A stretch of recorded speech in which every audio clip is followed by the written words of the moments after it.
Well, can quantum activism help, for example, the economy to overcome the current problems of economic doldrum, the problems we are having right now, big recession all over the world?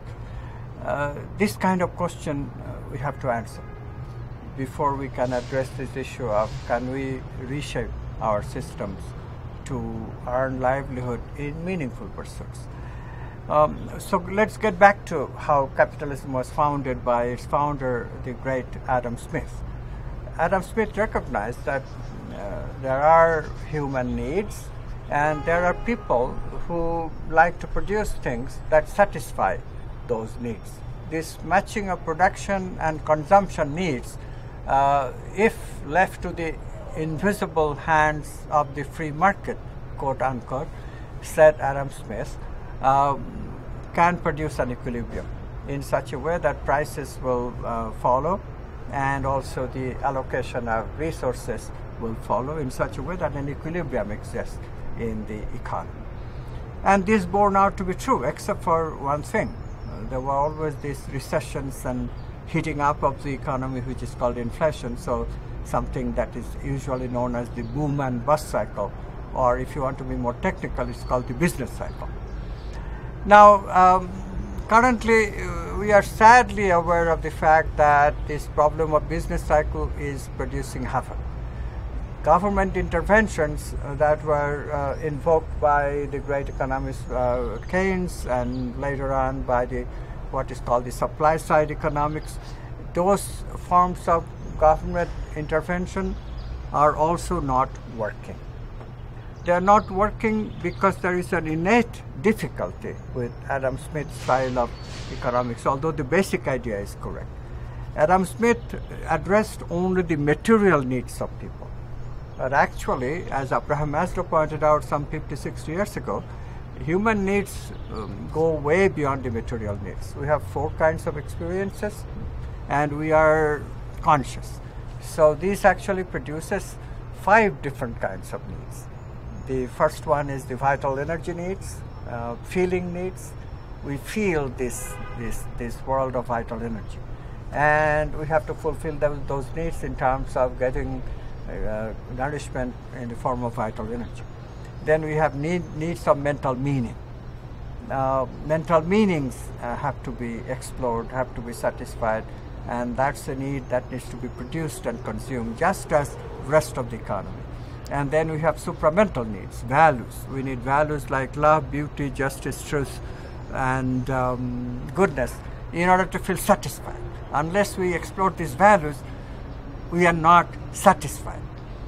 And so the value needs, and then finally the spiritual needs, the needs for wholeness.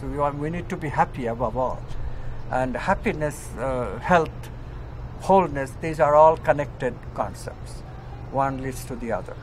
And all can be fulfilled by paying attention to the whole being, not separate from anything, no seam, no boundaries.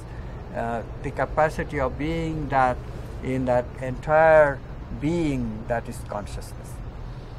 How can economics be developed which not only addresses the material needs, as we do plenty today, but to also address the other needs? This is the idea of spiritual economics. So it begins with the production of the simplest of all this subtle economy to produce vital energies. The technology of vital energy is the biggest technological news if you are open to it.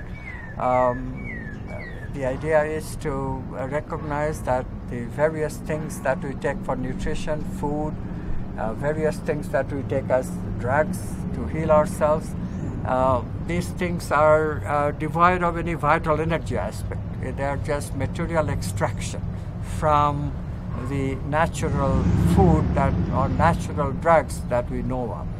The idea somehow is that if we can refine these natural foods, they will be better for us. This is the idea of scientific materialism, which says molecules are it.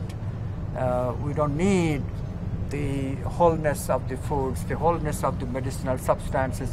What we need is to extract the particular substance that is good for us. So in this way we refine food, in this way we refine medicinal substances, and the drugs and food that we take have become devoid of vital energy. So vital energy economics is going to be a big force, and in economics it will bring vital energy technology, which will revitalize these things that after chemical treatment has lost their vital energy.